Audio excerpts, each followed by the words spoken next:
வணக்கம் மக்களே. 24/2/2025 இந்த திங்கட்கிழமை காலை பொழுதில் உங்களை சந்திப்பதில் மிக்க மகிழ்ச்சி.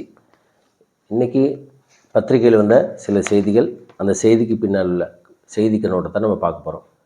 முதல் செய்தியாக பார்த்துக்கோம்னா, இந்த இலங்கை கடற்படையினரால் தொடர்ந்து தமிழக மீனவர்கள் இந்த மாதிரி மீன் பிடிக்க போகிறவங்கள கடத்திட்டு போகிறதா செய்தியாகவும், அவங்கள சிறைப்பிடித்து அவங்கள சிறையில் அடைக்கிறது, அதே மாதிரி அவங்களுடைய அந்த படகுகள் விசைப்படகுகள்லாம் ஏலம் விடுறது, இது தொடர்பான செய்திகள் தொடர்ந்து நடந்துகிட்டே தான் இருக்குது. இதுக்கு மத்திய அரசும் சரி, இந்திய அரசும் சரி, தமிழ்நாடு கவர்மெண்ட்டுமே எந்த விதமான முன்னடவடிக்கை எதுவுமே எடுக்க மாட்டேங்கிறாங்க. தமிழக முதல்வர் கடிதம் மட்டுமே எழுதுகிறார் ஒழிய அவரால் ஒன்றும் செய்ய முடியல. இதுக்கு முன்னாடி தமிழக எம்பிக்கள் பார்லிமெண்ட்டில் இது தொடர்பாக கேள்விகள்லாம் எழுப்பினாங்க. ஆனால் இந்த இலங்கை கடற்படையினரால் கடல் தாண்டி மீன் பிடிக்கிறாங்கன்னு சொல்லி குற்றச்சாட்டை வச்சுக்கிட்டு தமிழக மீனவர்கள் தொடர்ந்து சிறைப்பிடிக்கப்படுகிறது. கிட்டத்தட்ட இது ஒரு 3-4 ஆண்டுகளில் 2000 பேர்த்துக்கிட்ட சிறைப்பிடிச்சிருக்கதாகவும், அவங்களுடைய அந்த விசைப்படகுகள்லாம் ஏலம் விடுறதாகவும் செய்தி நேற்று கூட இது தொடர்பாக செய்தி இருந்துச்சு. இந்த மாதிரி தமிழக மீனவர்களுடைய விசைப்படகுகள், அந்த போட்டு எல்லாத்தையும் இலங்கை அரசாங்கம் ஏலம் விடுறதாகவும், இப்போ நேற்றுக்கு என்ன செய்தி அப்படின்னா, முந்தானயத்துக்கு இந்த மாதிரி மீன் பிடிக்க சென்ற 2000 பேர்த்தில் 32 பேர்த்த இலங்கை இராணுவம் கைது செஞ்சு வவுனியா சிறையில் அடைச்சிருக்கதா செய்தி வந்திருக்கு. இது தொடர்பாக வழக்கம் போல் முதல்வர் கடிதம் மட்டுமே எழுதுகிறாரு. மத்திய அரசுமே சரி, இது தொடர்பாக எந்த நடவடிக்கையும் எடுக்க மாட்டேங்கிறாங்க. ஸோ அதனால் இது தொடர்பாக அங்கே காரைக்காலெல்லாம் மீனவர்கள் போராட்டத்தில் ஈடுபட்டு இருக்காங்க அப்படிங்கிற செய்தியும் பார்க்க முடியுது. இதுக்கு உடனடியாக ஒரு தீர்வு காணணும் அப்படிங்கிறதா அனைவருடைய கோரிக்கையாகவும் இருக்கும். இதான் முதல் செய்தியாக எல்லா பத்திரிகையிலுமே வந்திருக்கு அப்படிங்கிறத பார்க்க முடியுது. அதுக்கப்புறம் இன்னைக்கு இந்த பிரேக்ராஜில் கும்பமேளா அது சிவன் ராத்திரி என்னோட முடியுது. அதாவது பிப்ரவரி 26 இதில் கிட்டத்தட்ட 60 கோடி பேர் 62 கோடி பேர் அந்த புனித நீர் ஆடினாங்க அப்படின்னு சொல்லி அம்மாநில முதல்வர் யோகி ஆதித்யநாத் கூறியிருக்கிறாரு. இந்த செய்தியும் பார்க்க முடியுது. நாடு முழுவதும் அதாவது காஷ்மீர்லேருந்து கன்னியாகுமரி வரைக்கும் நாடு முழுவதும் இப்போ இந்த யாத்திரிகர்கள் போய் அங்கே புனித நீராடின இது தொடர்பான செய்திகள்லாம் நிறையா பார்த்துக்கிட்டு இருந்தோம். அது கடந்த ஜனவரி மாதம் தொடங்கிய போது அது இப்போ முடிய போகுது அப்படிங்கிறதையும், கிட்டத்தட்ட 62 கோடி பேர் இதில் புனித நீராடி இருக்காங்க அப்படிங்கிற செய்தியும் பார்க்க முடியுது. இது தொடர்பாக நிறைய சர்ச்சைகள், இதனால் அந்த டெல்லியில் ரயில்வே ஸ்டேஷனில் நடந்த அந்த ஸ்டாம்பேடு, அதே மாதிரி அங்கே பிரேக்ராஜிலே நடந்த அந்த மாதிரி கூட்ட நெரிசல், இது தொடர்பாக 18 பேர் இறந்தது, அந்த செய்தியை நம்ம பார்க்க முடியுது.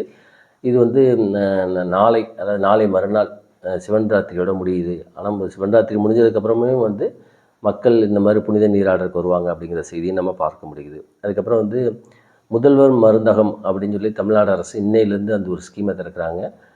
இது 1000 மருந்தகங்கள் தமிழ்நாடு முழுவதும் திறக்கிறாங்க. இது கோஆப்ரேட்டிவ் சொசைட்டி அவங்களோட சேர்ந்து இயக்குறாங்க.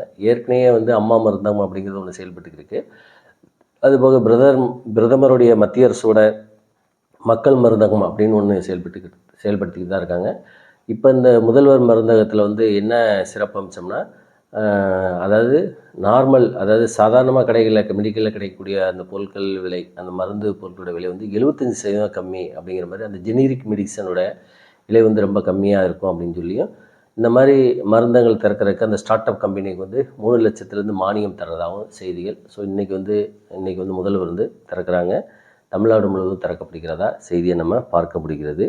அதுக்கப்புறம் போப் பிரான்சிஸ், அவர் போப்பாண்டவர் கவலைக்கிடயம் அப்படிங்கிற செய்தியை பார்க்க முடியுது. அவர் நுரையீரல் சம்மந்தமான இந்த மூச்சு சுவாச சம்மந்தமான அவர் கஷ்டப்பட்டு இருக்கார் அப்படின்னு, அதுக்கு அந்த மாதிரி சிகிச்சைகள் தொடர்ந்து வருதுன்னு. இப்போ இன்னைக்கு செய்தி என்ன அப்படின்னா, அவர் ரொம்ப கவலைக்கிடமாக தான் இருக்கிறார். வயது காரணமாக 80 வயசுக்கு மேலே ஆயிடுச்சு. வயது காரணமாக அந்த கத்தோலிக் சபையோட தலைவர் போப்பாண்டவர் அவர் ரோமில் இருக்கார்.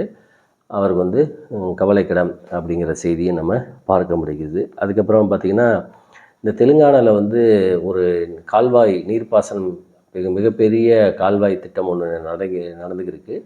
அதில் அந்த சுரங்கம் அமைக்கும் பணியில் கிட்டத்தட்ட 8 பேர் ட்ராப் பண்ணியிருக்காங்க அப்படிங்கிறத பார்க்க முடியுது. இப்போ 2 நாளாக அவங்கள மீட்க முடியல அப்படிங்கிறதையும், அவங்கள மீட்பதற்கான நடவடிக்கைகள் தொடர்ந்து நடந்துக்கிற செய்தியும் பார்க்க முடியுது. அதுக்கப்புறம் இந்த ஜாக்டோ ஜியோ தமிழ்நாடு அரசு ஊழியர்கள் அவங்க போராடிக்கிருக்காங்க. நாளைக்கு வந்து அவங்க வந்து பல்வேறு 10 அம்ச கோரிக்கை, அதில் முக்கியமான ஒரு கோரிக்கை வந்து பழைய ஓய்வு திட்டத்தை நிறைவேற்றணும் அப்படின்னு. இது தொடர்பாக வந்து தமிழ்நாடு அரசு கூட ஒரு கமிட்டிலாம் கூட ஃபார்ம் பண்ணாங்க. ஆனால் அதெல்லாம் அவங்களாம் ஏற்கவில்லை. தொடர்ந்து பல்வேறு கட்ட போராட்டங்கள் நடத்தியிருக்காங்க. நாளைக்கு வந்து ஒரு மிகப்பெரிய அளவில் மாவட்ட தலைநகரங்களில் மறியல் போராட்டத்தை நடத்துறதுக்கு முயற்சி செஞ்சுருக்காங்க. இந்நிலையில் வந்து தமிழ்நாடு கவர்மெண்ட் வந்து முதல்வர் வந்து ஒரு கமிட்டி ஃபார்ம் பண்ணியிருக்காரு, அமைச்சர்கள் கமிட்டி பேச்சுவார்த்தைக்கு. அந்த கமிட்டியில் வந்து தங்கம் தென்னரசு, அப்புறமேல் கல்வித்துறை அமைச்சர் அன்பில் மகேஷ், அப்புறம் உயர்கல்வித்துறை அமைச்சர், இவங்க எல்லாமே வந்து அதில் இருக்கிறாங்க. அந்த கமிட்டி வந்து இன்றைக்கி பேச்சுவார்த்தை காலைல 10 மணிக்கு ஜாக்டோஜியோ, அதாவது தொழிலாளர்கள் அமைப்பு, அந்த இவங்களுடைய யூனியன் சங்கத்தோட பிரதிநிதிகளுடைய இன்றைக்கி அந்த பேச்சுவார்த்தை அப்படிங்கிற செய்தியை பார்க்க முடிகிறது. அதுக்கப்புறம் வந்து இந்த மும்மொழி கொள்கை திணிப்பு, தேசிய கல்விக் கொள்கை ஏற்றுக்கொள்ளணும், அப்புறமேல வந்து இந்த மாதிரி அந்த ஃபண்டு ரிலீஸ் பண்ணுறது, அதாவது இதெல்லாம் வந்து தொடர்பாக தமிழ்நாட்டில் மத்திய அரசுக்கும் மாநில அரசுக்கும் இடையான அந்த விரோத போக்கு, இது ஹேஷ்டேக்கு கோ பேக் ஸ்டாலின் அப்படிங்கிற மாதிரியும் கெட் அவுட் மோடி அப்படிங்கிற அந்த ஹேஷ்டேக் அதெல்லாம் தொடர்ந்து நேத்திக்கு வந்து ரயில் நிலையங்களில் உள்ள பதாகைகள் உள்ள ஹிந்தி எழுத்துக்கள் அளிக்கும் போராட்டத்தை வந்து அங்கங்கே திமுகவினர் செஞ்சது செய்தியும், அது பொள்ளாச்சி பாளையங்கோட்டை அந்த ஸ்டேஷன்லாம் பார்த்தோம். அது மாதிரி செய்திகள் வந்துச்சு. இதனால் அவங்க வந்து வழக்கெல்லாம் போட்டிருக்காங்க ரயில்வே போலீஸு. ஆனால் உடனே அழித்த உடனே வந்து ரயில்வேயும் வந்து அந்த ஹிந்தியில் அழித்த எழுத்துக்களை வந்து திருப்பி சரி செஞ்ச செய்தியும் பார்க்க முடியுது. இது வந்து அடுத்த கட்ட நகர்வை நோக்கி போயிருக்கு. இது தொடர்ந்து வந்து இந்த மத்திய அரசை கண்டித்து திகாவினரும் தமிழ்நாடு முழுவதும் பல இடங்களில் வந்து போராட்டம் நடத்தினாங்க அப்படிங்கிற செய்தியும் நம்ம பார்க்க முடிகிறது. அதுக்கப்புறம் வந்து இந்த அமெரிக்கா நிதி, அது வந்து ஒரு சர்ச்சையாக ஓடிக்கிருக்கு. அமெரிக்கா கிட்டத்தட்ட ஒரு கடந்த 2001 2024 வரைக்கும் ஒரு 2500 கோடி வந்து USAID அப்படிங்கிற திட்டத்தின் மூலம் கொடுத்துருக்காங்க அப்படிங்கிறது. இது வந்து தேர்தல் வந்து மேனிப்புலேட் பண்ணுறதுக்கு அப்படின்னு சொல்லி டொனால்ட் ட்ரம்ப் சொல்லியிருந்தார். இந்நிலையில் வந்து காங்கிரஸ் வந்து அவங்க வந்து ஒரு விளக்கம் கொடுத்துருந்தாங்க. அதே மாதிரி பாஜக ஒரு விளக்கம் கொடுத்துருந்தாங்க.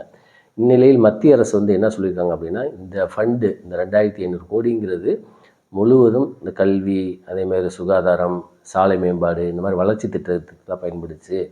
அதாவது டொனால்ட் ட்ரம்ப் என்ன சொல்லியிருந்தார் அப்படின்னா, 2012 தேர்தலில், லோக்சபா தேர்தலில் அதிகமான வாக்காளர்களை வந்து ஓட்டு போட வச்சு தேர்தல் வந்து இன்ஃப்ளூயன்ஸ் பண்ணணும் அப்படிங்கிறக்காக தான் இந்த ஃபண்டு அனுப்பப்பட்டது இந்தியாவிற்கு அப்படிங்கிற மாதிரி ஒரு செய்தி சொல்லியிருந்தார்.